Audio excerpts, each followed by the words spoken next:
ang inyong tulay sa himpapawid ng serbisyo publiko. Ang Presidential Broadcast Service, Radyo Pilipinas, Radyo Publiko. Radyo Pilipinas. Radyo Publiko.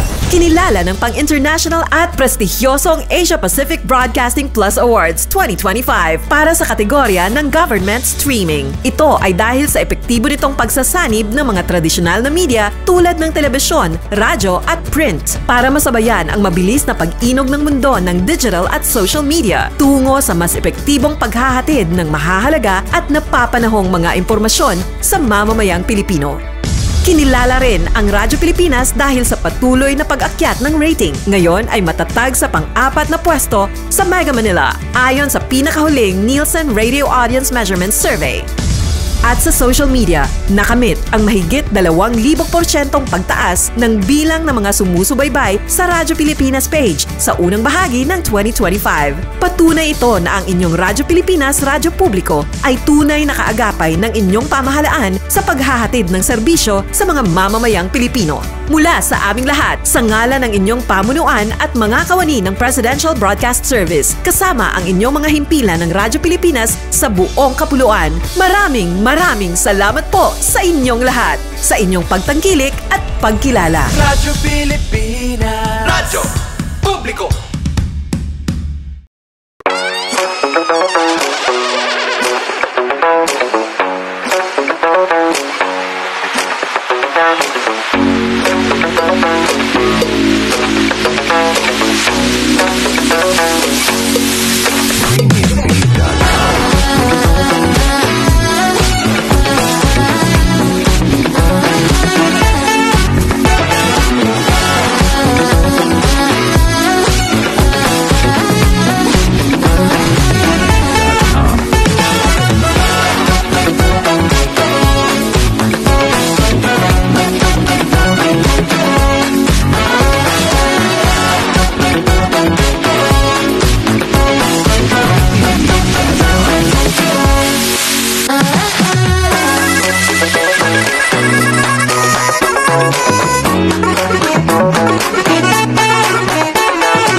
Yes, mga galamay nga do, kanatong tanan. Welcome din sa tumanagubad sa tulumanong tambayan sa Radyo Pilipinas. Kauban ninyo Armando Fenekito, mga gala. Yes, mga gala, no.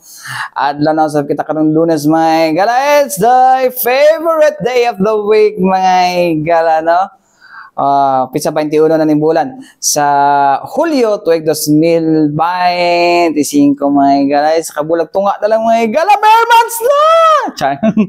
Kadayawan pag-anin, no? Excited ka sa bare months nga. Something nga sa bare months. Happy mo. Para sa ako, mga katambay, no?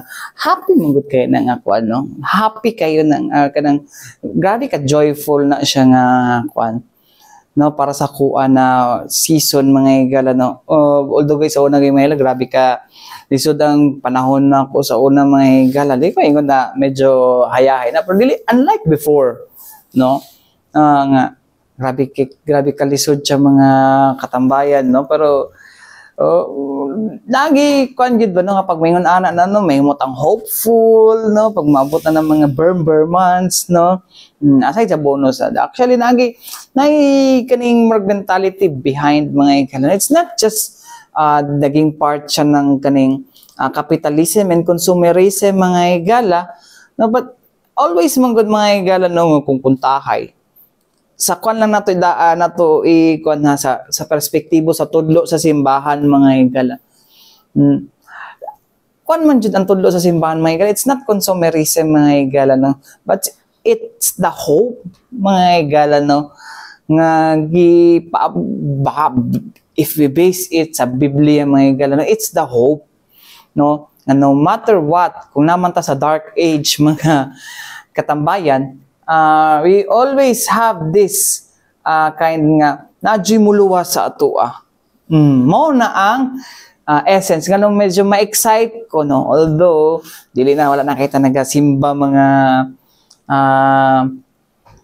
katambayan, pero nagihapon na nagpabilin gihapon sa kuha ang ingon ana nga mga kwan, ingon ana nga mga unsa ni ingon ana nga mga belief, no. So Anyways, naon sabi bitaw eh.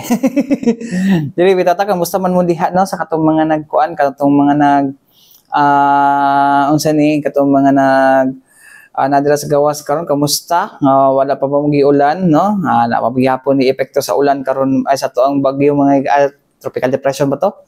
No? Nga na po low pressure area nga nakita na pod no as of 3 AM kaganiha mga igala. So ingat-ingat ano. Dinito sa tuang kan mga igala no din sa tuang hisgutanan mga igala no kun asa atong ila-ilahon no ang bag-ong city director no sa tuang Davao City Police Office mga igala no nga si Colonel Manan Muarip mga igala. Well medyo kuan sa tuang no kay first ni siya nga moro mga igala no nga nahimong city director dinhi sa tuang Dakbayan mga igala no or di sa DCPO mga igala. So kuan siya no dili man siya na kay we are for inclusivity naman mga igala. We are for inclusivity naman no. So kuan lang siya. Tawagan ni okay ra na si kuan man mga igala no, we are for inclusivity. And sa first week pa lang niya mga igala, grabe na ang iyang ginapakita kakakugi mga igala no. O grabe na sige naglibot no. And he's here mga igala no. Base sa mga kuan, he's really here mga igala no. Not for anything else mga igala but for welfare of the Dabawenyos mga katambayan. So anyways mga igala, nata maglangan mga igala, tanang ila-ilahon mga igala no. Ang kuan mga igala actually si Colonel Muarip mga igala is batch 98 ni sa Philippine National Police Academy mga igala. Medyo familiar kay kuan ni no, classmate ni sa akong magulang no. Diha sa Philippine National Police Academy mga igala. Anyways mga igala, maglangan wala man mo tanak kung classmate pa sila o dili. Sa to paminawan na to mga igala papaila ato ila-ilahon mga igala si Colonel Muarip. Pakilala mga igala. Una sa lahat, no, ako si Police Colonel Manan Caracas Muarip, graduate of the PNPA Kabalikat class of 1998, a native of Basilan province, a Muslim, but able to speak Visayan dialect and other dialect in the Philippines and been in the different parts of the country, just like in the region, Police Regional Office 10, my first assignment, Police Regional Office 9, Police Regional Office 6, and in different directorates like the former DIPO Southern Luzon, and now it is an Area Police Command Southern Luzon. And lastly, my assignment also in the DPCR, the Directorate for Police Communication, Community Relations, and acted as the Chief Salam Police Center that deals with the Muslim communities on the preventing, countering violent extremism and terrorism. And I've also been a former operative on drugs in the Philippine Drug Enforcement Agency before. Thank you. Sir, ano yung mga plano mo dito sa Davao, sir? Same ba mga programs to be continued ba yun? O meron kayong sarili po mga program? Ang programa natin dito sa Dakbayan ng Davao City is to strategize more on our anti-criminality campaign in terms of more deployment of policemen based on the current street, and we will just enhance some other preventions programs on policing in order that the community, the Dabaweños, will feel that their policeman is there on the street and doing things that ensuring that the crimes along the streets of Davao will be lessened or magawa nating zero crime at all. Meron tayong specific, sir, na name of that program?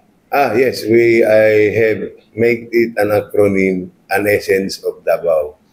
An Essence of Davao stands for dedicated, disciplined personnel. No? Actions are in accordance with the norms of our professions. They must be virtuous in terms of what they're doing. Magalang sila dapat sa komunidad. At able sila doon sa kanilang gagawin bilang isang pulis at bilang public servant. Dapat din silang isang organized na institution upang lalo nating mapaganda yung ating policing prevention program para intended dito sa Davao City. Sir, kahapon sir is you conducted your first command conference with your court staff and the police station commanders. Ano po yung unang march order niyo sa kanila?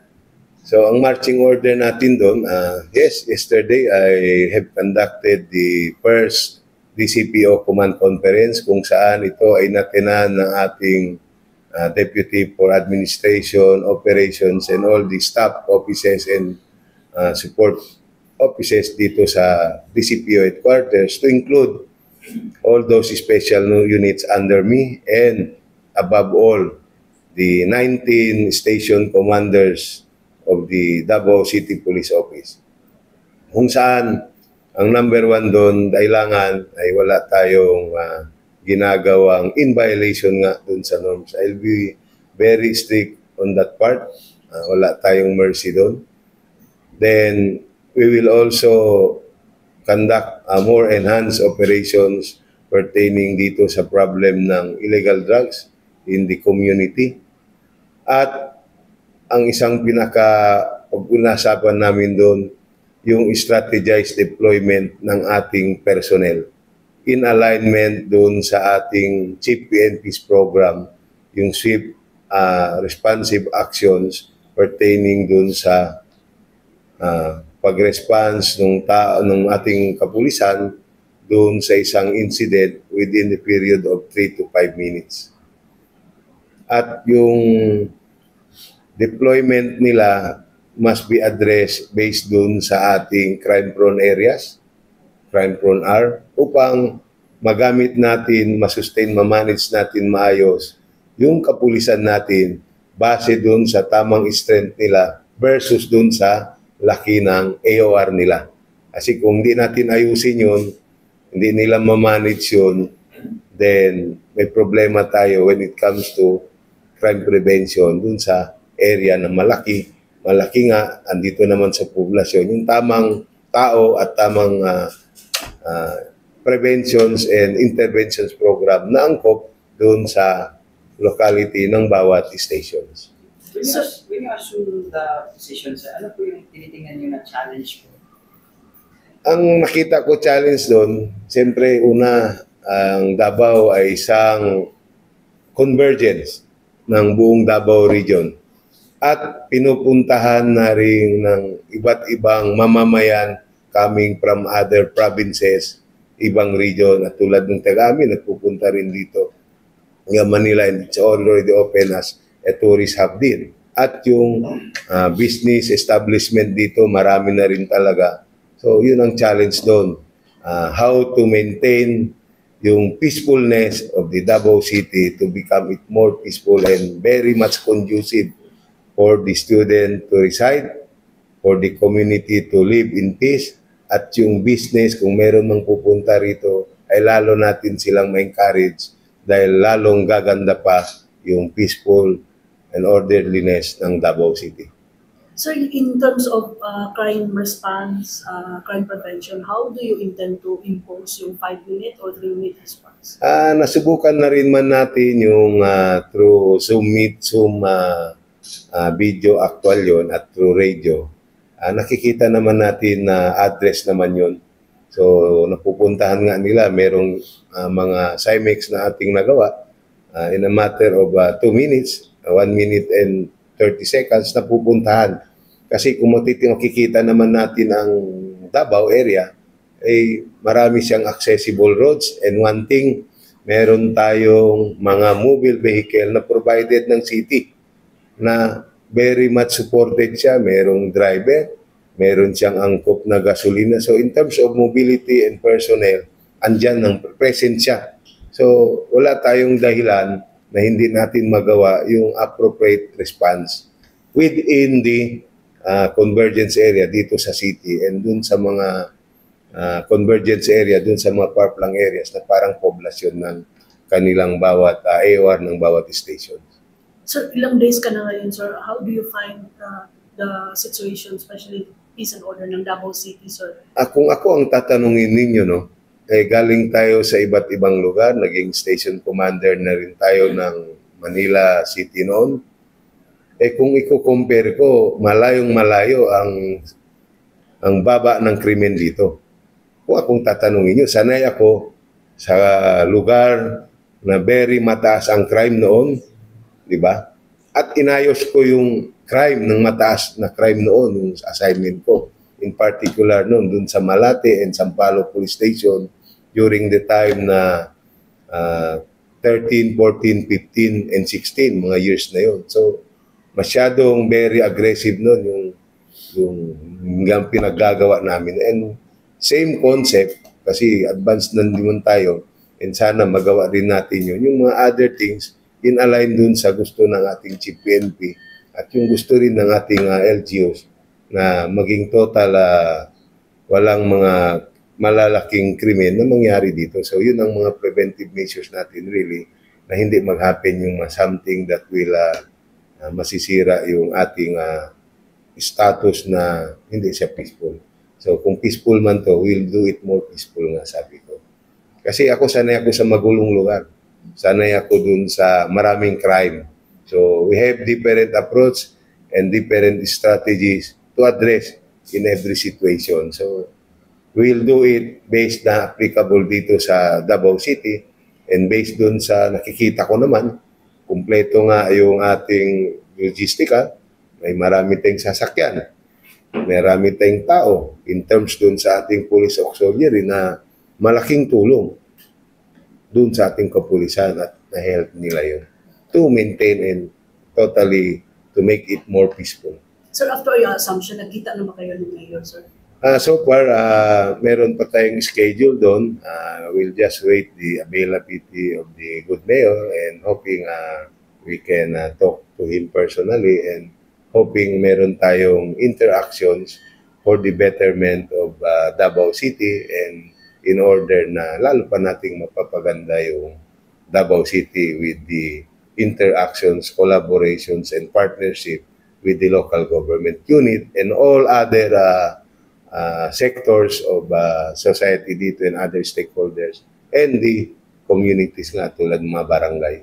Do you also believe, sir, that there's really an important collaboration with the LGU and the police? Yes, kasi nga, ang LGU talaga kailangan natin yun. Hindi kaya ng kapulisan, kami lang.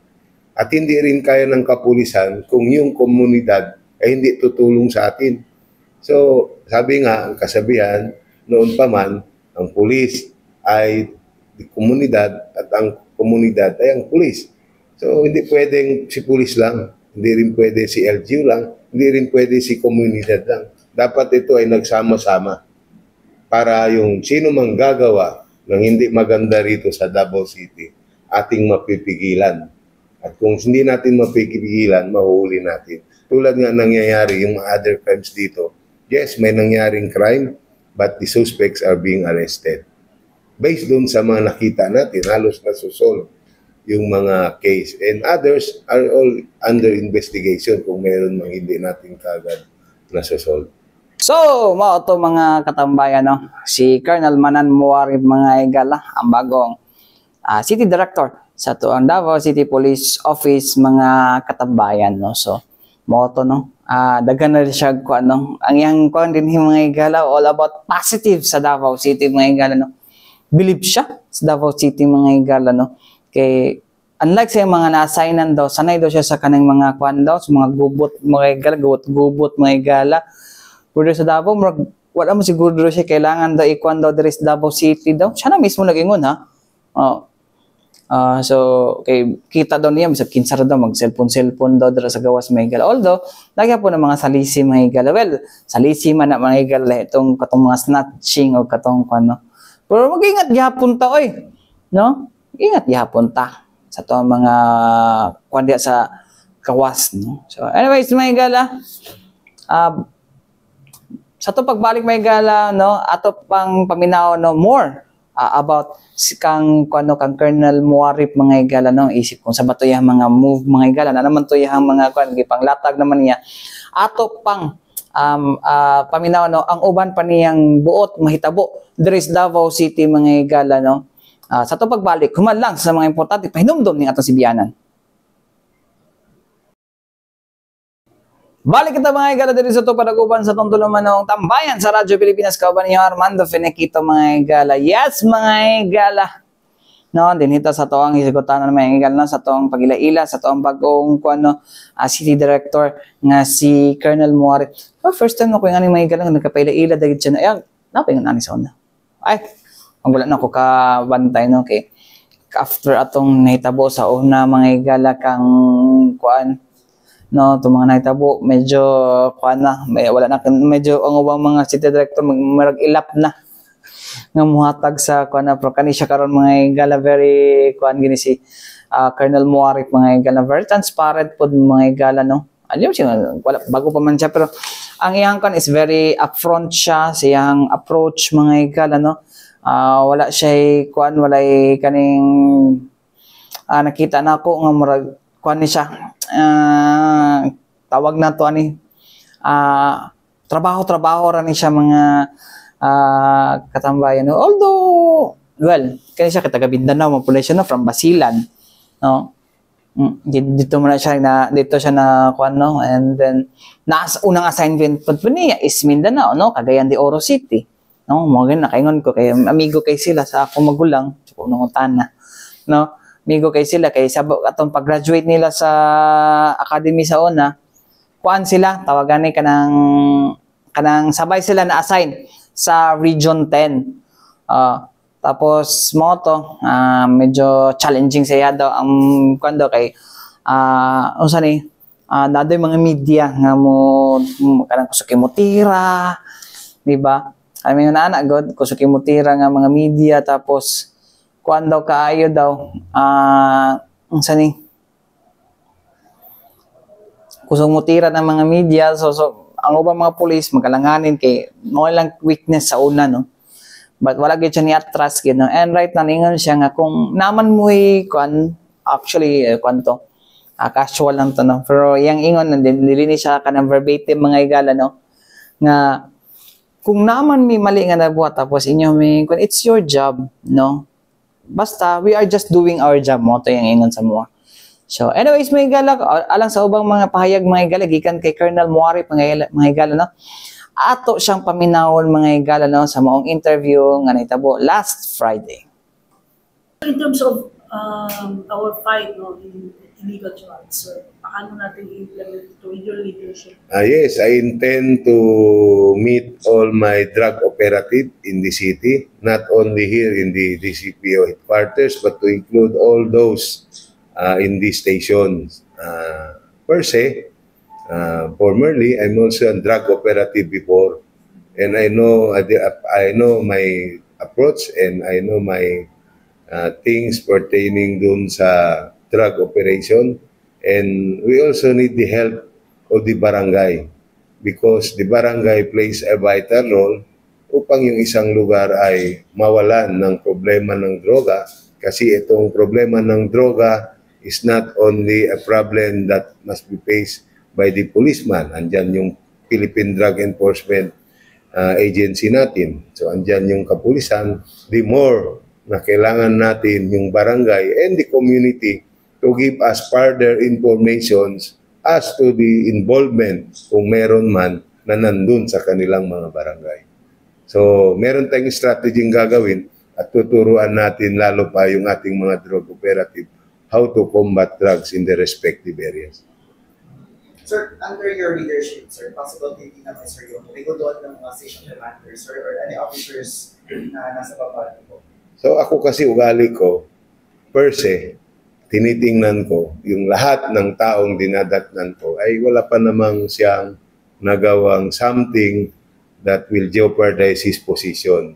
Andito ako sa Davao City Police Office upang i-mentor Tuturuan natin not only the officers, but to include the lower rank, yung proper way on policing. Yung experience ko, skill sets ko, and other things na natutunan ko for the past years na tagal ko rito sa Philippine National Police ay i-mentor ko sila. Then after that, mentoring, naturo ko na yung anong direction namin doon natin titingnan yung capabilities, yung gusto ba ng isang tao kung talagang masusundan niya yung direction, alignment, yung programs na gagawin natin dito. So pag dumating sa punto yung alignment ng programs, hindi niya kayang habulin, that is the time for me siguro pag-aralan sino ang pwedeng palitan, sino ang pwedeng tuloy lang, at sino pwedeng umhawak ng most sensitive positions for the betterment ng Davao City. Makailang buwan yan, sir? May timeline naman ako, mahirap magsabi ng timeline. Depende kasi nga yun sa understanding ng isang tao. Sabihin ko, kung ako, timeline ko, personally, pag ako nagpaturo, mabilis lang ako. Mabilis yung aking adaptability, di ba? So may kanya-kanyang adaptability itong tao Magsabi ako ng 1 week, yun pala, hindi nila kayang i-adapt yung gusto nating mangyari. May time. But dahan-dahan nating tuturuan yan doon base. Kasi ako magplano, hindi for a year. I plan on a day-to-day basis. But kung matapos man yung term ko rito sa Davao, yung ma-achieve yung gusto nang mangyari based doon sa essence of Davao. Kasi magsabi ako mag-plan, but at the end of the day, hindi rin nating magawa. But I plan on a day-to-day basis, on a weekly basis, papunta dun sa endpoint ko na totally maging more peaceful itong Davao City. Ang endpoint ko talaga, ang Davao City ay magiging more peaceful siya. Parang may honeymoon period. Walang honeymoon period kasi dahan-dahan nating tinuturan, but along the way hindi niya magawa, baka bigla relieve siya. Di ba? May mga situational kasi yan, yung pag-relieve. Hindi yan basta lang at hindi yan biglaan lang. Tapos pinag-aaralan mo rin. Sir, meron kayong warning, sir, sa mga people who are still in the drug industry, illegal drug industry, sir? Siguro, alam at kilala nila ko yan Naririnig nila yung pangalan ko. So, hoping they will listen. And kung meron mang activities pang illegal yan, tumigil sila, gawin nila. Or kung hindi sila titigil, pwede muna silang pansamantalang umalis ng Davao City. Di ba? Panglalong maging tahimik itong Davao City kung umalis sila. At kung nandito pa rin sila, patuloy yung kanilang operation, then the police will do the things that are necessary for their criminal activities to be stopped if there's any pa. So, pinag-aaralan natin lahat yun. Sir, add ko lang, kasi papalapit po na po yung SONA ni Pangulong Marcos po. Meron po ba tayong paghahanda lang po kung mayroong bagong direktiba po sa bloodless campaign sa illegal drugs po? Rule of law implementation and humane approach on the drug operations. Yung saga ng akin kasi, more tayo dun sa rule of law. No? So we'll follow the directives coming from higher ups and we will do it more na ang ating komunidad ay mawawalan sila ng problema when it comes to criminality in all aspect. Either drugs ba yan, yung 8 focus crime ba yan, and other things in violations of the special laws. Sir, since bago kayo dito sa Davao, sir, nung binigay sa iyo yun, ano yung reaction? Siyempre, ang una mong titingnan, challenge yan Sa akin kasi, sanay ako dun sa places nga. Sabi ko kanina, kahit magulo yan, mas gusto ko yan. But nakita ko, hindi nga magulo ang Davao Malaki lang siya. Peaceful. Ang challenge lang talaga ron, how to make na ma-maintain natin yung peacefulness niya. Diba? Kasi dynamics kasi yan Sabi natin, yun pala, may ibang tao may gustong manggulo, diba? So we must always 1 step or 10 steps ahead than them. That's why kahit gabi, umiikot-ikot tayo, tinitingnan natin yung situation ng city. While doing it, inobserban natin. So maganda nga talagang Davao. Peaceful siya. So, mga katambayan, no? Si Colonel Manan Muarip, mga higala, no? So, mo to yang initial, mga higala. Anyways, mga higala, we will know more, mga higala, no, of Colonel Muarip, mga higala, sa sunod na adlaw, mga higala, kung magpa-interview na ni siya. Balik sa ato, mga higala, no? Para silang mga accomplishments na ilang natagantaman, mga higala, o uban pa, no? Ngayon ginabuhat rin, no? Para para mapabilin ang kahapsay o kalinaw sa Davao City, mga higala, no? Sumabit sa mga higala kay yung ibang mga kanban, no? Ibang mga tao, mga higala, no? Outside Davao City. Dito na sa Mindanao, ha? There is Davao na magpuyo, mga higala, kay gubot lagi silang lugar. Tapos katong dili sila mamuyo, dili sila magkuan pod, no? Tawagan na, maghimo og kagubot. Joke. Oy, tao. Gisa maghimo kan kay ilahang ginapangalandakan. Wala kato sa mga dira sa katong mga tricycle di sa kuano sa unsa ni? Di sa unsa ni? Asa dapit na Torres. Ginay pangalandakan nga taga dito sila nga lugar, gahi sila kay gikan sila dito murag ginakan ginapasangkalan pa mga dapat sila kahadlukan kay taga dito sila. Ate, adlaw-adlawan pa bitaw sa LTO ta. Ano nga nga mga style, kisa pa tong dayo mo pa'y gahi, no? Pero kani siya lahi ni mga higala. He's here, mga higala. And I think, no? And I think nga kuan gini siya, mga higala, he's here for a business, no? And dili para manggubot, no? I assure you, daghan nagingon sa kuan na, mga higala, no? So, ayaw mo kabalaka, ana, no? Nga nasa diri, kay tungod, tao na siya ni kuan, nara siya diri, mga higala, para magpabilin nga malinawon ang atong syudad. Anyways, mga higala, wala tayo kong oras sa ngalan sa Tibuok Pwersa sa DXRP, Radyo Pilipinas, Radyo Publiko Davao, mga higala. Ako yung nakawala Armando Finiquito. Alang sa tambayan sa Radyo Pilipinas, hangtod sunod na usap. Daghang salamat ug mayang adlaw kanatong tanan.